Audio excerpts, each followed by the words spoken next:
ஆனா அரசியல்ல திராவிட முன்னேற்ற கழக கட்சி இருப்பதே ஒரு அவமானம்.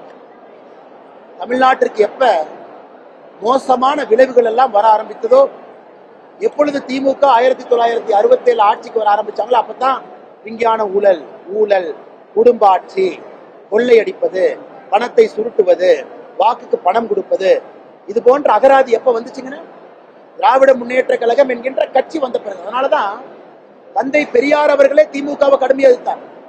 அவருடைய புத்தகத்தை எல்லாம் வாங்கி திமுக படிக்கணும். பெரியார் அவர்கள் திமுகவை பத்தி தன்னுடைய கடைசி நாட்கள்ல என்ன சொல்லி இருக்கின்றார்கள் இது முழுவதாக தெரிந்து, இன்னைக்கு தனக்கென்று எந்த விதமான ஒரு எபிலிட்டி இல்லாம ஒரு பொம்மை முதலமைச்சராக, செக்ரட்டரிங்க கையெழுத்து போனா இங்க கையெழுத்து, தலையை திருப்பினா திருப்பு, லெப்ட் திருப்பினா திருப்பு.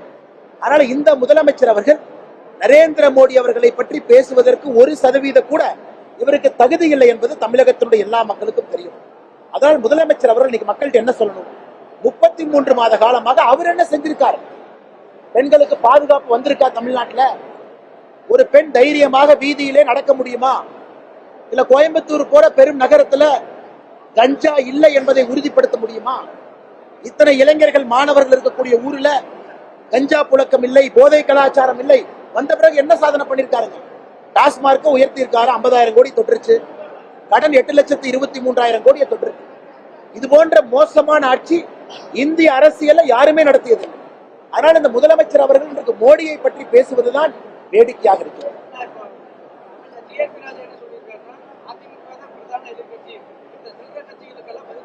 நான் ஏற்கனவே சொல்லிட்டேன், பங்காளி கட்சிகள் ஒரு வார்த்தையை பயன்படுத்தி களம் மாற மாற அவர்களுக்கு பயம் வருவது சகஜம்தான். பயம் எப்பொழுதுமே வரும். அவர் என்ன கோயம்புத்தூர் மக்களை சில்லறைன்னு சொல்றாரா?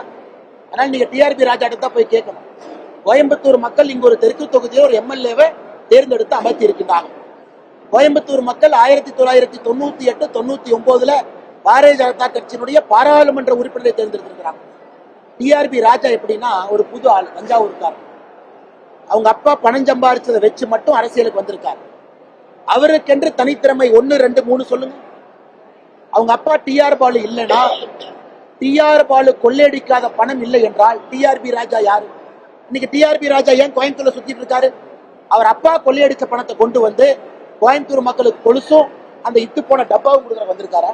அந்த இத்து போன டப்பாவும் ஒரு கொலுசு கொடுத்து கோயம்புத்தூர் மக்களை விலைக்கு வாங்கி விடலாம் என்று டிஆர்பி ராஜா உட்கார்ந்திருக்காரு. கோயம்புத்தூர் மக்களை சில்லறை என்று சொல்லவும் ஆரம்பித்து விட்டார். அந்த அளவுக்கு தான் இன்னைக்கு அரசியல் நாகரிகம் இங்க இருக்கு. டிஆர்பி ராஜா இருக்கட்டும், உங்க அப்பா டிஆர் பாலு அவர்கள் வரட்டும், யார் வந்தாலும் கூட கோயம்புத்தூர் மக்கள் பீனிக்ஸ் பறவையை போன்றவர். சுயமாக வேறு வேறு ஊர்ல இருந்து வந்து இந்த மண்ணில தொழில் தொடங்கி இந்தியாவினுடைய முக்கியமான நகரமாக இந்த மக்கள் மாட்டியிருக்கிறார். கடின உழைப்புனா என்னன்னு தெரிஞ்சவங்க கோயம்புத்தூர் மக்கள், சுயமரியாதை தெரிந்தவர்கள், நேர்மையும் நாணயம் தெரிஞ்சவங்க. டிஆர்பி ராஜா போன்றவர்களுக்கு இந்த மண்ணில எப்பொழுதுமே இடம் கிடையாது. பணத்தை வச்சு கொஞ்ச நாள் அரசியல் பண்ணலாம். ஈசல் பூச்சி மாறி கொஞ்ச நாளுக்கு உயிர் இருக்கும். ஈசல் பூச்சிகளாக கோயம்புத்தூருக்கு திமுக காரங்க வந்திருக்காங்க. எத்தனை ஈசல் பூச்சிகள் வந்தாலும் கூட கோயம்புத்தூர் மக்கள் விரட்டடிக்க போகின்றார்கள். அதை நம்ம பார்க்கத்தான் போறோம்.